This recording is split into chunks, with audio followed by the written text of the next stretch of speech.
উনি বিষয়গুলো নিয়ে সুপ্রিম কোর্টে গেছিলেন। উনি সমস্ত সাংবাদিক কনস্টিটিউশনাল বডিকেই বিজেপির ভূত দেখছেন। অতএব এর উত্তর জনগণ দিয়ে দিবেন। উনি ঘুরিয়ে যে কথা একটু আগে শ্রমিকদা বলেছে, অবৈধ বাংলাদেশি মুসলিম অনুপ্রবেশকারীদের সাপোর্ট করছেন ডে 1 থেকে। 27 ফেব্রুয়ারি 2025 নেতাজি ইন্ডোর স্টেডিয়াম থেকে আজকের সভা পর্যন্ত এসআইআর এবং ইলেকশন কমিশন সবাইকে আক্রমণের মূল কারণ হচ্ছে বাংলাদেশি মুসলিম অনুপ্রবেশকারী যারা আমাদের জনবিন্যাস বদলে দিয়েছে, যারা ল্যান্ড জিহাদ, ধর্ম জিহাদ, লাভ জিহাদ করছে, তাদেরকে পশ্চিমবঙ্গে উনি রাখতে চান। এর বাইরে অন্য কিছু না।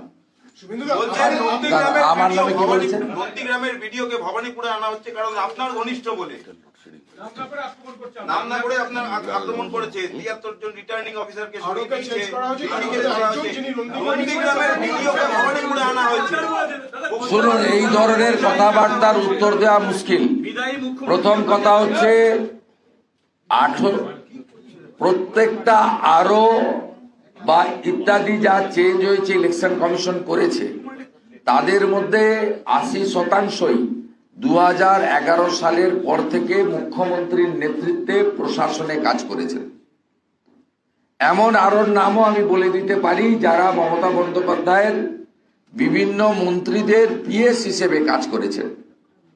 এই ধরনের ক্রাইটেরিয়া কখনো ব্যুরোক্রেসিতে দেখা হয় না। মমতা ব্যানার্জির এত ভয় কেন? নিজের বাড়ি, নিজের জায়গা, যেখানে তিনি 40 বছর ধরে রাজনীতি করেন বলে গলা বাজিয়ে বলেন, উনি হারের আতঙ্ক থেকে এই ধরনের কথা বলছেন। তিনি কিছুদিন আগে বলেছেন একটা ভোট হলেও জিতব। কয়েকদিন আগে বলেছেন লক্ষ্য রাখতে হবে এখানে আলো যেন না নিভে যায়। আজকে বলছেন নন্দীগ্রামের মমতা ব্যানার্জি জেনে রাখা উচিত, মাননীয় ভিডিও যাকে অ্যাঙ্গেল করেছেন, ওই সময়ে আমি মমতা বন্দ্যোপাধ্যায়ের দলের এই রাজ্যের পরিবহন, সেচ ও জলপথ এবং জলসম্পদ উন্নয়ন ও বিকাশ এবং এনভায়রনমেন্ট পরিবেশ দপ্তরের মন্ত্রী ছিলাম। সেই মন্ত্রিসভার নেতৃত্ব মাননীয় মুখ্যমন্ত্রী মমতা বন্দ্যোপাধ্যায় করেছেন। অতএব কাঁচের ঘরে বসে ঢিল মারবেন না। তাহলে আগামীকালও আমি এমন লিস্ট প্রকাশ করব যারা সিওমোতে ওএসডি হিসেবে কাজ করেছেন মুখ্যমন্ত্রীর সাথে, তারা অন্তত 5টি জেলার ডিও হিসেবে কাজ করছেন, ডিস্ট্রিক্ট ইলেকট্রাল রেজিস্ট্রেশন অফিসার বা ডিস্ট্রিক্ট ইলেকশন অফিসার কাজ করছেন। এগুলো হয় না। মমতা বন্দ্যোপাধ্যায় হারবেন, বিজেপি জিতবেন। ভবানীপুর বিজেপির জায়গা। তথাগত রায় 2014 সালে লিড দিয়েছিলেন। মমতা ব্যানার্জি এবারে চুরি করতে পারবেন না। 3 দফাতে 51,000 নাম বাদ গেছে। প্রথমে 45,000, পরে 2,000, অ্যাডজুডিকেটে 4,000 প্রায়। এই 51,000 ভুয়া ভোটের মালিক ছিলেন মমতা ব্যানার্জি।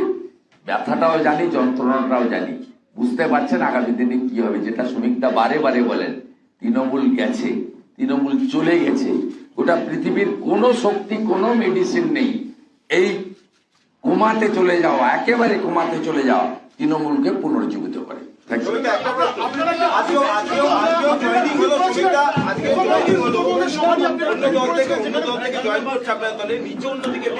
তৃণমূল থেকে আসা ক্যান্ডিডেটকে প্রার্থী করা হয়েছে। ওরা চাইছে যে পুরনো বিজেপি কর্মী কেউ প্রার্থী হোক।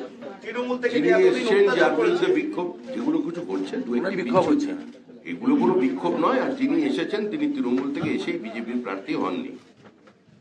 আর এত কথা ব্যথা এত সব শুনছেন, এই দৃশ্যটাই বলছে যে বিজেপি ক্ষমতায় আসছে, সবাই বিজেপির টিকিট চায়। আরে এই ব্যথা, আর আমি তো ঢুকলাম আর ওরা জয় শ্রীরাম করছে। চলুন, ওরা আমাদের বাড়ি।